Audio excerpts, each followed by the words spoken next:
পরিবারের মধ্যে rules, discipline আর ছোট ছোট অনুশাসন পারিবারিক বন্ধনকে কিন্তু আঁকড়ে ধরে রাখে।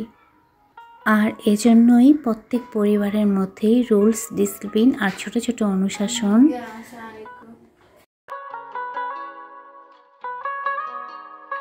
সবাই সবার মতো চলে গেল। আমি একটু বসেছি পেপার নিয়ে, তাও আবার 2 দিন আগের পেপার। নকশাটা আমার পড়া হয়, আর অন্যান্য জিনিস খুব একটা পড়া হয় না, তো নকশাটা রেখে দিয়েছে, আমি পড়িনি। তো আজকে একটু এটা নিয়ে বসলাম। রান্নাবান্না সকাল সকাল হয়ে গিয়েছে, খুব একটা বেশি রান্না করিনি কারণ শরীরটা ভালো যাচ্ছে না, আর যাওয়ার সময় খুব কড়া করে বলে গিয়েছে আমি যেন রেস্ট নিই।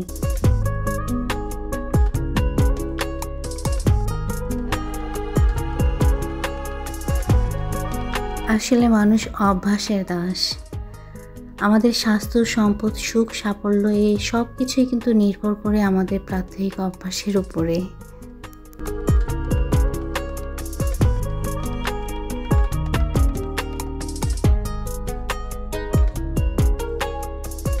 একটা মানুষ যখন দীর্ঘদিন কাজের মধ্যে নিজেকে ব্যস্ত রাখে, তখন সেই মানুষকে যদি রেস্টের কথা বলা হয়, তাহলে সেই দীর্ঘদিনের যে তার অভ্যাসটা, সেটা কিন্তু এত সহজেই কিন্তু পরিবর্তন হয় না।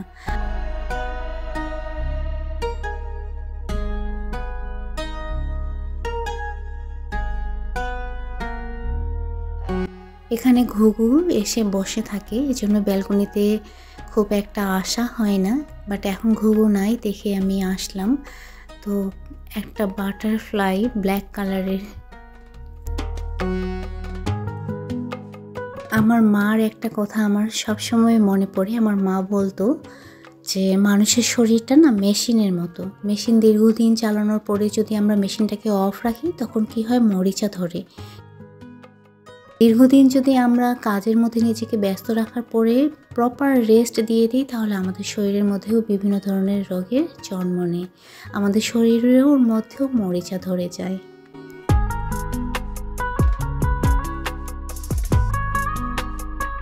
এই রাবার প্ল্যান্টটা আমার রুমের মধ্যে ছিল, বাট এটার কী যে প্রবলেম হয়েছে, সব পাতা ঝরে যাচ্ছে। তো যাই হোক, এটা মেবি কাটিং করার লাগবে। তো আমি এটাকে আজকে একটু সময় দেব, যার কারণে বেলকনিতে আসা।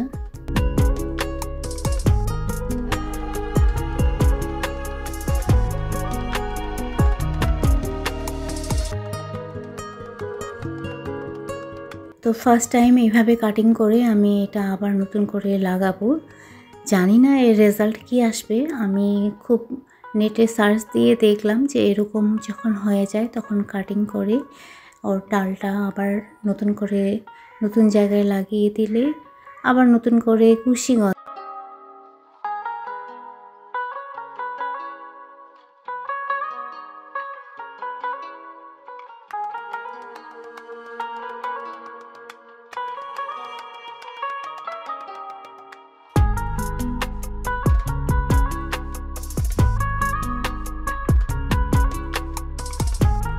শখের প্লান্ট ছিল আমার রাবার প্লান্ট। আমার বরাবরই ছোট থেকেই পছন্দ ছিল। তো ছোটবেলায় তো আর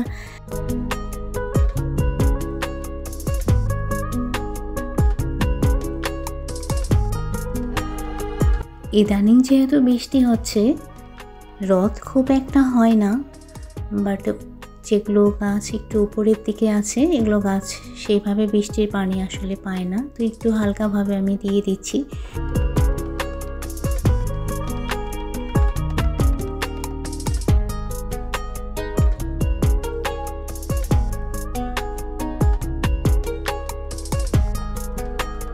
প্রায় 3 বছর হয়ে যাচ্ছে, ঠিক সেম জায়গায় ঘুঘু এসে বসে, ডিম দিয়ে বাচ্চা বড় হয়ে আবার উড়ে যায়, আবার কিছুদিন পর নতুন করে বসে।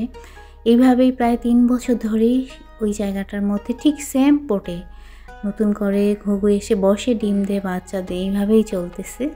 তো কিছু কিছু ঘুঘু আছে যে আমরা বেলকনিতে আসলেও ভয় পায় না, বসেই থাকে। বাট এবারে যে ঘুঘুটা, সেটা দেখি যে আমাদেরকে বেলকনিতে আসা দেখলেই সে উড়ে চলে যায়।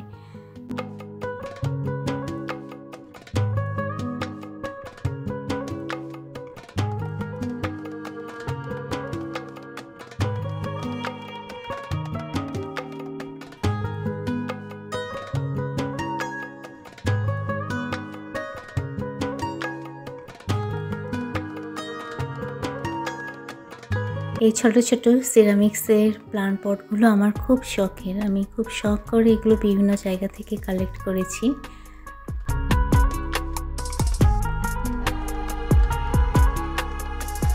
রান্নাঘরে চলে এসেছি আমি। দুপুরের টাইম অলরেডি হয়ে গিয়েছে, বাবার জন্য খাবার রেডি করে দেব। আকাশে অনেক মেঘ, মেবি আবার বৃষ্টি আসবে। সকাল থেকে একটু ঝিরঝির করে বৃষ্টি পড়তেছে, কিন্তু এখন আকাশটা অনেক কালো হয়ে গিয়েছে, একদম মেঘে ঢেকে গিয়েছে। মেবি অনেক ঝড়ে বৃষ্টি আসবে।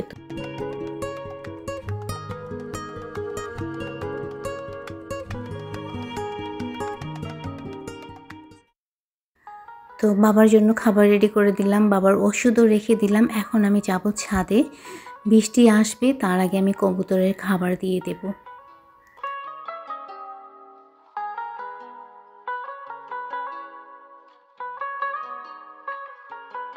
একা একা না সময় কাটে না, কাজের মধ্যে থাকলে কত তাড়াতাড়ি টাইমটা চলে যায়। সেই 9:30টার সময় আমার সব কাজ কমপ্লিট হয়ে গিয়েছে, সবাই বাসা থেকে 9:30টার মধ্যেই চলে গিয়েছে। আচ্ছা, এটা কি ফুল কেউ বলতে পারবে? আচ্ছা, একটু হিংস দিয়ে দেই। এটা না একটা সবজির ফুল, আর সবজিটা কিন্তু স্বাস্থ্যের জন্য খুব ভালো, আর খেতে কিন্তু তিতা লাগে। আচ্ছা, এখন দেখি কে আমার এই কোশ্চেনের অ্যান্সার দেয়।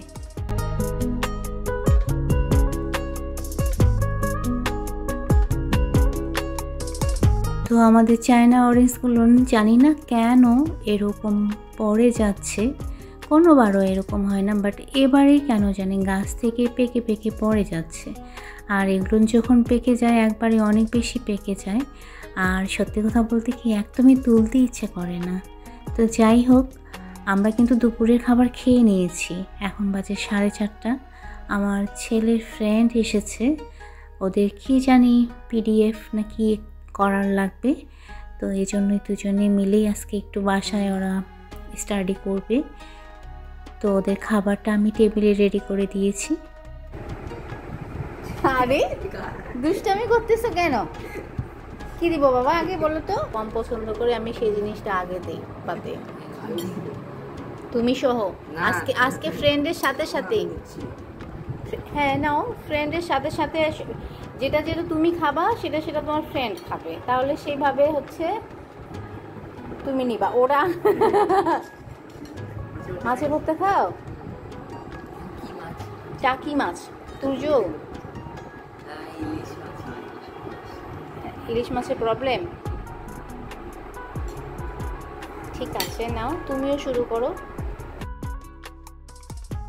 আমি এখানে থাকলে আনিজি ফিল করতেছে, ও ঠিকভাবে খাবে না, এই জন্য আমি ওদেরকে বললাম যে তোমরা নিজেরাই খাও। আর